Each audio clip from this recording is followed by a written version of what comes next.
everyone, Once Bitten here with a battle report. So today is Wednesday, and the prior weekend was the U.S. Masters event in Durham, North Carolina. And so I'm really behind on all the videos and battles and stuff that I was able to play. I wasn't actually in that Masters event. I did not qualify. I think by the time we had it, I was next in line or maybe second next in line. I just didn't have a good enough year in tournaments to make it, but I was heavily involved as one of the tournament organizers. I was trying to do a lot of media coverage for it. Anyway, that was last weekend. On the Thursday before, I showed up and I was there alone most of the day, just kind of setting up. And then towards evening, people started showing up, and I was finally able to get in a game. So I'm playing against John Bailey. He's from Texas. He is the regional chairman for the South region, and he's also the tournament organizer for the Alamo GT in San Antonio, Texas. Very experienced player, been around the hobby a lot, very active in the hobby. He plays a Beastmen list, and you know somebody really loves the hobby when you play Beastmen. And the list, he just knew the list off the top of his head, so I don't have it written down in front of me. I just pulled a Bretonnian list that I had. I just kind of grabbed a stack of old lists I created and just grabbed one. So his list on the far right, a Razor Gore, a Doom Bull. The Doom Bull is pretty much the same build I bring. I mean, there might be some little things different with it, like he may not have the other Trickster Shard and may have the Dragonbane Gem, I think.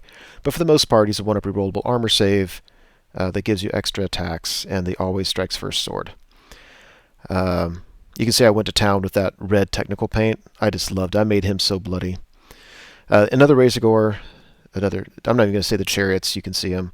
Got a big horde of Gore with 3 spellcasters. One has the Herdstone. That's on the far left. I don't have his list. I'm pretty sure that he had 3 level 2s. I think that's how he's running his list. It's possible he had a level 4. No, it's not possible. He didn't have Lord points for it. So he has 3 level 2s, Shadow, Death, and Beasts. I am 90% sure. Then after the other Razor Gore, he's got a horde of Bestigore. They've got the standard discipline with a Beast Lord, so they're leadership 10. And his battle standard bearer is in there as well. On the far left, he has a unit of Harpies. So I've got Peg Knights, Fast Cav, Bowmen, a horde of Men-at-Arms. I've got a Damsel there in the top left. She is with another large unit of Men-at-Arms, and she gives them the same ward save that the Knights have. She's a level 2 beasts. So I've got a huge unit of Knights of the Realm with 3 characters. So one is the Heroic Killing Blow Lord, one is a Battle Standard Bearer, and the other one is just a Paladin with a 1-up rerollable armor save, and I think the Worm Lance. It doesn't matter for this game. I just don't remember. Anyway, they've got another unit of Knights of the Realm, and then another unit of Knights Errant, and I have a Trebuchet in the far right corner. So he actually opted for me to go first, which is so unusual. But really what I was thinking, when I was deploying, my Knight Lances went down last, because I thought I could win this game as long as the Bestigores were not allowed to get involved with my Knights. So really what I was trying to do was to have enough stuff to the left I could tie up his Bestigore. And my concern was letting them get into any kind of combat where they could win and then reform afterwards, and then get in a situation where I couldn't avoid them. So that's the reason why I have my Knights all the way over here on the left, because as soon as he put his Bestigore down, boom, I was all down on the right. So he let me go first, so I move up, as you can see. This is what's going on the left. Yep, obviously that's the right. So I'm going to go back one. So I put the Bowmen in the building because I want them to be able to hop out of the building. I didn't really care about them shooting. They're not going to do a whole lot of good there. But I like the idea of them hopping out of the building and then the Men-at-Arms going into the building. That's what I was thinking at the time. So during shooting, the Trebuchet aimed for his Doom Bull, scattered off, hit a Razor Gore and killed it. And nothing else really happened, so we go to Beastman turn 1. So the Razor Gore charged my Men-at-Arms, my Fast Cav, Mounted Yeoman. I did a stand and shoot, and out of 5 shots, I did 2 wounds. That's crazy. That is crazy good luck, just horrible luck for my opponent. So the Razor Gore is down to a single wound, and then he failed the charge. So that was very nice for me. Otherwise, he moves up like that. Kind of did a swift reform with his Gore. I should say over here, his Bestigore charged my Pegasus Knights. I knew when I did it that I think he needed an 11. It's possible he only needed a 10, but it was something like that. And I was just willing to risk it because I thought that he would almost certainly fail it. I shouldn't say almost certainly. I thought there was a good chance he would fail it. And I just didn't want to have my Pegasus Knights completely out of the combat. I wanted them to go after, to get behind his lines and maybe threaten that mage back there or something like that. In hindsight, it wasn't a risk worth taking. All that really matters to win this game is to keep the best score out of combat, so I should have just kept him to the left and used him to redirect later. But in hindsight, it was a bad decision, but it paid off because he didn't roll his 10 or 11. Over here, he's moving to redirect with his Razor Gore. I actually really like this because I've played both these armies, and I know what the Doom Bull can do and what he can't do. And I can tell you that for the most part, I'm not afraid of getting him into combat with my general, because I think it's going to be hard for him to kill my general. So for the most part, I'm just going to ignore the Doom Bull and the Razor Gore with these two knight units. I'm going to charge it with my general's unit, kill that Razor Gore. I just hope he doesn't flee with it. But I'm going to kill that Razor Gore and be in a situation where his Doom Bull pretty much has to charge my general's unit, get in a challenge, and I think I got that. I actually think if I don't roll a 6 the first round, I think I have 2 rounds of combat. I might be able to weather that. So I could be wrong. That's what I was thinking. So Bretonnian turn 2. That's exactly what I did on the right. So my Knights Errant passed their impetuous test, didn't have to charge, they just reformed. I took my Knights of the Realm unit that was on the right, I charged his chariot on the left, and I took my general's unit and charged that Razor Gore. My plan is to overrun and be right in front of his Doom Bull. I moved the archers out of the building and put the men-at-arms in the building. During my phase, by the way, if you look at the, there's a hippogriff on the table. So during my phase 1, I didn't have any spells worth casting, so I went ahead and turned her into I want to say, a dragon, whatever the low-level spell is, because I had nothing better to do, and I wanted my opponent to try to have to dispel it on his turn and just burn dice. So I actually have a level 2 facing his Gore unit. At the time of this picture, basically, I declared a charge. He had to take a terror test. I forgot they had a Beast Lord, so I was thinking these guys were going to be on Leadership 7 rerollable, and it was worth a terror test. But he had a Beast Lord, so he was 10 rerollable. He passed it. At the time of this picture, I just hadn't moved it yet because we forgot about it. But that hippogriff is going to, or the dragon, is going to be moved into combat soon. And this is what it looks like on the left. So I flew I thought my plan was going well. I flew the Peg Knights over his head. I parked my fast cav in front of the Bestigor, and happy enough with that. Yeah, I'm gonna. Yeah, this is my plan. I think it'll work. And this is charging the chariot. I think I have good odds there. Obviously, this is the charge. I actually moved her to the left after this picture was taken to put her in combat, touching both of his mages. Now, of course, here's the problem with that. Well, you'll see the problem with it. If you don't know already, you'll see the problem with it soon enough. So overall, it looks like that.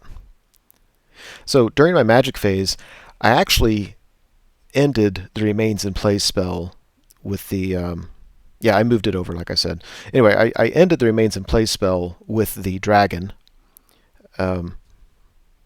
because I wanted to turn her into a mountain chimera. Because I love doing that. So I ended the one, I got the mountain chimera spell off, and that's awesome. Now the problem is he has a champion. So he's just going to issue a challenge with the champion I can't refuse, and I'm going to kill the champion and do a thunder stomp, and then on his phase, he can just dispel this. Unless he rolls really, really low in the magic phase and doesn't. But you know what? If he dispels it, that means he's not casting any other spells, and it's going to cost him his game, his magic phase. Of course, it'll cost me my damsel, but whatever. After combats, yeah, the chariot died, so I just reformed the Knights of the Realm on the top, and the Razor Gore, I think the Razor Gore died, and I overran with my general's unit because I wanted to plop right in front of the Doom Bull. So, yeah, here I just made a dumb mistake. So I had fast cav in front of his Bestigor, and for some reason they ended up fleeing. I just don't remember why on earth I would have done that. I think he charged them with the Harpies, and I fled and bounced through his lines. But then the Bestigor were freed up to charge my bowmen, and I fled. And when they fled, they bounced to the building. My men-at-arms in the building luckily passed their panic test, but the men-at-arms that were to the right of the building failed it and ran off the table. And so the unit at the bottom that's facing to the right is, I believe, off the table. Just a dumb mistake. I don't know what I was thinking. I parked the fast cab in front of the Bestigor to march to stop him. The Harpies charged him. Who cares? I mean, at least the Bestigor are tied up. So I don't know. I don't know what I was thinking. As it happens, the Bestigor ended up failing their... I think the Bestigor redirected into the men-at-arms of the building and then failed their charge. Yeah, something like that. Actually, I take that. I bet the Bestigor charged my fast cav. The Harpies charged my fast cav. And so I fled the Harpies. And so I knew the Bestigor could redirect. And so then I fled with the archers because I was thinking, great, that's a failed charge for the Bestigor. That's perfect. And then I just failed the panic test. But they didn't have any leadership. It was just dumb. Anyway, that's what it looks like. Doombull charges in. I'm going to make way with my general, or just issue a challenge to my general. Either way, he's not going to be beaten up on my BSB. It's going to be my general. And during his magic phase, he turns my mountain chimera back into a damsel, and that's not good. Yeah, so I don't even issue a challenge because all he has to do is refuse with a spellcaster, and then I get another Ungor up, or another Gore up there. So he's going to have basically 4 attacks on me, and I'm hoping he just doesn't kill me and breaks her from combat and then just doesn't run her down. I mean, that's the best I can hope for at this point. After combat, yeah, the Doombull came in and did a single wound to my general, and we just broke him through combat res. I mean, he had a charge and a flank and a wound. I had a wound, 2 banners, 3 ranks, so I was winning by like 3. So he was on a 5 without a reroll and broke, and we easily ran him down. So that's huge. I think that Doombull plays a critical part of my opponent's list, and yeah, kind of a big deal. If you look on the left, yeah, his guys just killed my damsel and then just reformed. So Bretonnia turn 3, I charge Peg Knights into the rear of his Gore unit and other Knights into the front of that unit. I'm going to win combat, but he's going to be steadfast for a long time. I pop my men-at-arms out of the building on the left, and then I'm not really sure what to do. I'm tempted, if he charges those guys, to just flee, because he can't see anybody else. What I don't want the Bestigor doing is reforming and just moving down the center of the table, because anything they touch on my side of the table is going to die. If he charges the men-at-arms, I could stay there, but he's going to win, probably break me because I'm steadfast on a 5 or a 6. And then what I would do if I were him, instead of pursuing my men-at-arms, I would just reform and face down the middle of the table. So that's what I'm afraid of. So I'm thinking if he charges my men-at-arms, I'm going to flee, and that way he either catches them way back at the side, my edge of the table, or he has a failed charge. And I want those guys having as many failed charges as possible. So here is this. So there's a mage between the Gore unit and the Herdstone. And then pretty soon he's going to grab one of his mages from the front and move it back there, because it's going to be a challenge between one of his mages and my Peg Knight.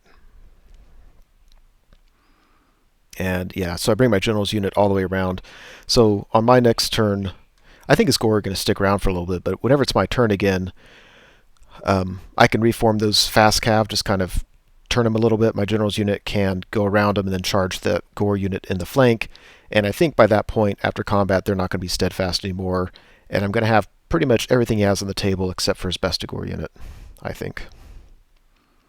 After the challenge, I think I didn't kill his mage. He's down to a single wound. But you can see his units was depleted pretty bad. They may not even be steadfast after the next round of combat. He charges the Bestigor to my men-at-arms. I flee. I was barely in range of his Harpies, and he charges him again, and I am 1 inch away from the edge of the table. So these guys are going to rally on a 7, because I have a champion and withy musician. And if they don't, then they're off the table. But you know what? It's turn 3, and his Bestigors are facing a building. So best case scenario, turn 4, he can reform them, and he still has 2 turns to do some damage with, but I might be able, if I can get rid of that other unit, and maybe even pull a paladin out, I might be able just to keep them redirected and away from doing any serious damage to me.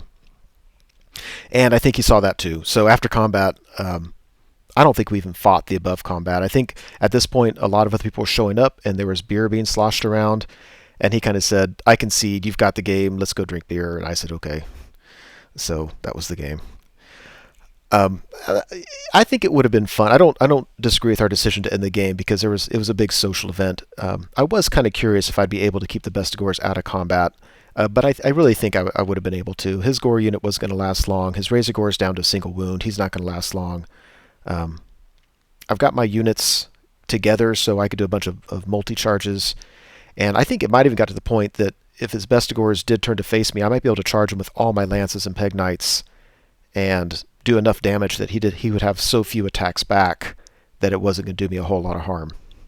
So I could be wrong about that, but I think I had the game here. But anyway, that was it. John was a great guy. Just a whole lot of fun playing. Hope you enjoyed the report.